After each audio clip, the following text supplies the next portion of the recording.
सत्ता में आज पहले उस सिस्टम पर चोट जिसकी आत्मा तब तक नहीं जागती जब तक कोई हादसा ना हो जाए, कुछ लोग जिंदा ना जल जाएं, बिल्डिंग के नीचे दबकर ना मरे या हादसे का शिकार ना हो। दिल्ली में फिर कुछ ऐसा ही हुआ है। मतलब कहानी वही है, बस किरदार नए हैं। आज दिल्ली के मालवीय नगर में 21 हत्याएं हुई हैं। आपने बिल्कुल सही सुना, 21 हत्याएं। दिल्ली के होटल में हुए अग्निकांड की खबर आज सुबह से आपने कई बार देखी होगी, लोगों की चर्चा की होगी, जिसमें यह बताया गया है कि एक होटल में आग लग गई और इस हादसे में 21 लोग मारे गए। लेकिन ये पूरा सच नहीं है। असल में ये 21 हत्याएं हैं। इसीलिए इस खबर को हादसा कहकर भूल जाना या आगे बढ़ जाना बहुत बड़ी गलती होगी। हम पहले आपको इस हादसे के कुछ ऐसे वीडियो दिखाते हैं जो कमजोर दिल वालों को विचलित कर सकते हैं। ये उसी होटल की तस्वीरें हैं जहां आज 21 लोग जिंदा जल गए। संकरी गलियों में बना यह होटल, जहां फायर ब्रिगेड की गाड़ियां तक मुश्किल से पहुंच पाईं, वहां स्थानीय लोगों ने आग में फंसे लोगों को बचाने की जंग शुरू की और तभी कई लोग बिल्डिंग से नीचे कूदते हुए नजर आए। आग की वजह शॉर्ट सर्किट बताई जा रही है। एक चिंगारी ऐसी भड़की कि पूरी बिल्डिंग शोले की तरह धधकने लगी। तभी तीसरी मंजिल पर फंसे शख्स ने जान बचाने के लिए छलांग लगा दी और ऐसे एक नहीं कई वीडियो हैं जिसमें लोगों ने मौत को एकदम करीब से देखा। जिस होटल में यह हादसा हुआ उसमें ज्यादातर विदेशी नागरिक थे। होटल में आग लगने के बाद एक शख्स बिल्डिंग की छत पर पहुंच गया और जान बचाने के लिए मशक्कत करता हुआ नजर आया। वैसे इस हादसे में मारे गए लोगों की लिस्ट लंबी है, तो लापरवाहियों की लिस्ट और भी ज्यादा लंबी है, जिसे देखने के बाद आप भी ये कहेंगे कि यह हादसा नहीं, हत्या है। पहली और सबसे बड़ी लापरवाही तो ये थी कि जिस होटल में यह हादसा हुआ वहां सिर्फ 6 कमरे बनाए जाने की इजाजत थी, लेकिन बना दिए गए 25 कमरे। दूसरी लापरवाही, होटल के पास फायर डिपार्टमेंट का एनओसी तक नहीं था। तीसरी बड़ी बात, कई रूम बेसमेंट में भी बना दिए गए थे। जहां आग लगी, लोग भागे तो बाहर चैनल पर ताला लटका मिला, जिसके बाद कई लोगों ने वहीं जिंदा जलकर दम तोड़ दिया। चौथी लापरवाही ये कि जिस होटल में आग लगी उसके पास कमर्शियल होटल का नहीं, बेड एंड ब्रेकफास्ट का लाइसेंस था। यानी वो लाइसेंस जिसके तहत लोगों को एक घर के कुछ कमरे और ब्रेकफास्ट दिया जा सकता है, पूरा होटल नहीं बनाया जा सकता। और इस हादसे का ट्रिगर पॉइंट ये भी रहा कि बिल्डिंग में आग बुझाने के लिए पर्याप्त फायर एक्सटिंग्विशर तक नहीं थे।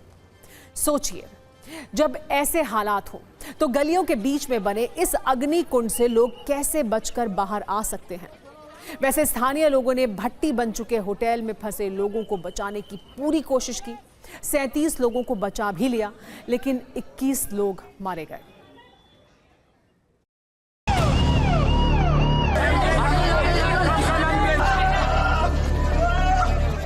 बेसमेंट में थोड़े रूम बने हुए हैं, उसमें लॉक हो गया। बेसमेंट में भी रूम है? हाँ, नीचे बना हुआ वो लॉक था, वो हमने काटा उसे आके, उसमें ज्यादा हमें प्रॉब्लम हुई थी। हमने काटा उसको, 7 लोग हमने नीचे से निकाले हैं। काफी लोग सो रहे ना, काफी किसी को पता नहीं सो रहे थे। जब थोड़ी आग शोर मचा उसके बाद हमने फिर ऊपर जाके लॉक लगा, ऊपर का ताला तोड़ा, ऊपर भी गए। आग स्प्रेड हुई है पीछे, जब शीशा तोड़ा गया ये वाला, उससे ऊपर की तरफ गई है। अंदर होटल में बहुत कम आग लगी है। अंदर की तरफ अगर फ्लोर पर हम बात करें, धुआं बहुत ज्यादा है। धुएं से ही लोगों की डेथ हुई है और धुएं से ही लोग घबराए।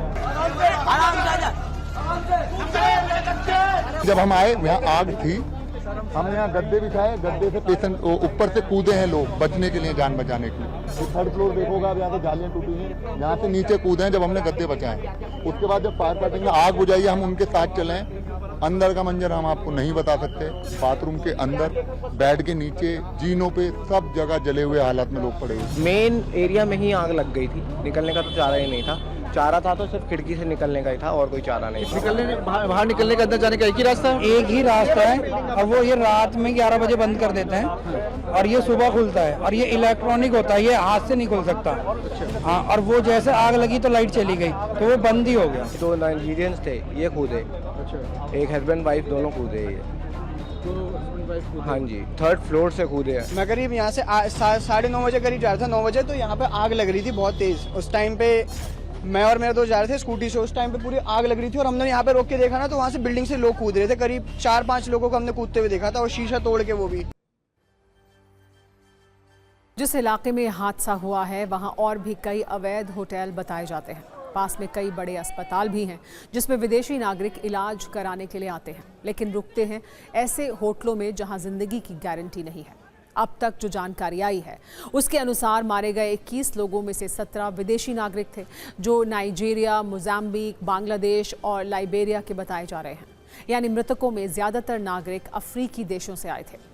लेकिन शायद उन्हें ये नहीं पता था कि जिस होटल में वो रुके हैं वो करप्शन और बेईमानी की नींव पर खड़ा था, क्योंकि जब ये बन रहा था तब नगर निगम और उसके अधिकारियों की आंखों पर न जाने कौन सी पट्टी चढ़ी हुई थी कि उन्हें कुछ नहीं दिखा, या सेवा शुल्क लेकर उन्होंने अपनी आंख जानबूझकर बंद कर ली। अब इस हादसे के बाद की स्क्रिप्ट बिल्कुल वैसी ही है जैसा हर बार होता है। 21 मौतों पर दिल्ली सरकार और नेताओं ने दुख जताया है। मृतकों को 2-2 लाख का मुआवजा दिया गया है। कड़ी से कड़ी कार्रवाई का भरोसा दिया जा रहा है। कुछ देर बाद एक पारंपरिक और सरकारी शब्द भी हवा में उछाल दिया गया, उच्च स्तरीय जांच, जिसके लिए एक कमेटी भी बना दी जाएगी। कुछ दिनों तक शहर के बाकी होटलों पर रेड करने की औपचारिकता भी होगी। चुस्ती और फुर्ती दिखाने के लिए 2-4 होटल सील भी कर दिए जाएंगे और इसके बाद धीरे धीरे लोग इस हादसे को भूल जाएंगे, फाइलें धूल खाएंगी और कहीं मौत का कोई नया होटल बन जाएगा। लेकिन सवाल यह है, सिस्टम की नींद पहले क्यों नहीं टूटती? हाल ही में गाजियाबाद का सूर्या हत्याकांड आपको याद होगा। जब सूर्या के मर्डर के बाद प्रशासन को पता चला कि आरोपी का घर अवैध है। दिल्ली के राजेंद्र नगर में हुआ हादसा भी याद कीजिए, जब बेसमेंट में 3 बच्चों के डूबने के बाद सिस्टम जागा और जांच में पाया कि बेसमेंट अवैध तरीके से बनाया गया था। और 1997 का उपहार कांड याद कर लीजिए, जब हादसे के बाद प्रशासन को पता चला कि थिएटर कितनी लापरवाहियों पर खड़ा हुआ था। हर बार यही होता है और आगे भी यही होगा।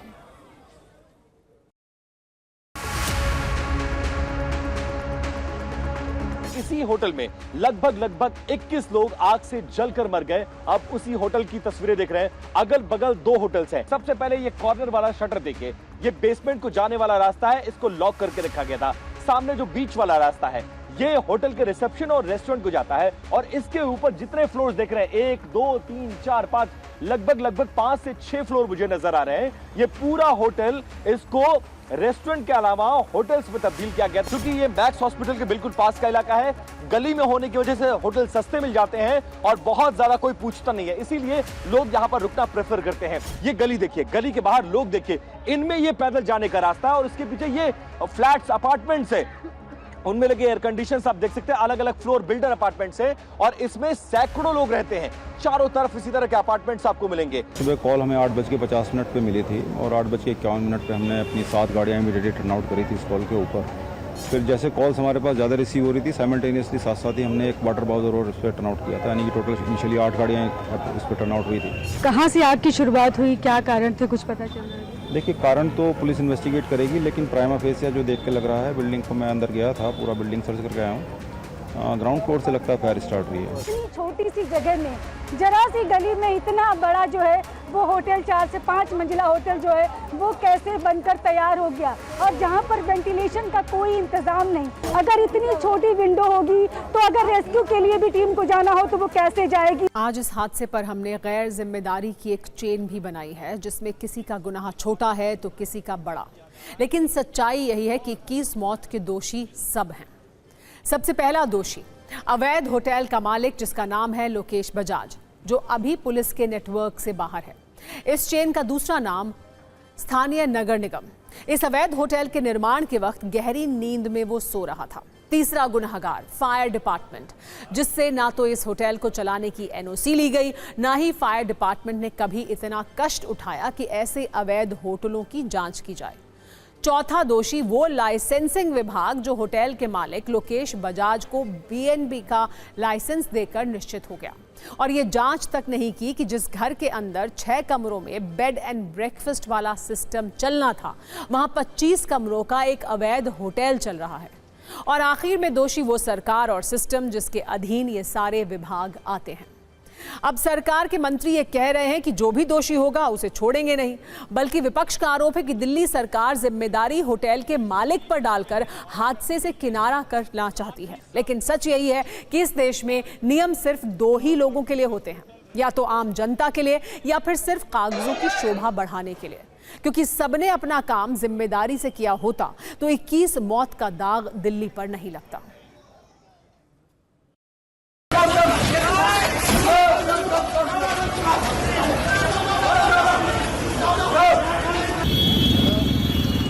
परमिशन होटल रेस्टोरेंट चलाने की थी, कितने कमरों में B&B चलाने की थी, इस सबके कागजों को इकट्ठा किया जा रहा है और जिसकी ये बिल्डिंग है, जिनके लापरवाही के कारण ये हुआ है, पुलिस जांच करके उसे तुरंत अभी गिरफ्तार करेंगी।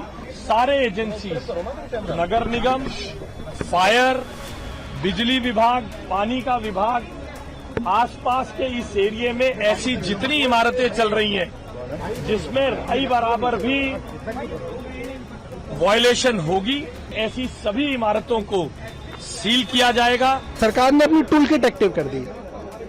जो लोग बेचारे मजबूरी में यहाँ पे बाहर से आए हैं, अफ्रीका और अन्य देशों से आए हैं, आप उन्हीं पे दोष डाल रहे हैं कि साहब इस होटल के अंदर ये दिक्कत थी, इस आदमी के अंदर ये दिक्कत थी। अरे सरकार को अपनी जिम्मेदारी तय करनी चाहिए।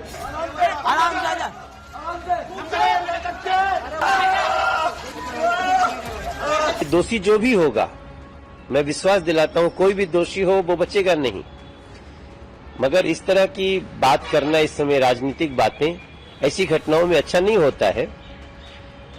क्या कमी है वो उनकी जगह मैं कह रहा हूं, हम इसको पता करेंगे क्या कौन किसका दोष है। पिछले 3 महीने की बात मैं करूं तो चौथी ऐसी बड़ी घटना है, लेकिन सरकार की तरफ से किसी प्रकार की कोई कार्रवाई नहीं हो रही है।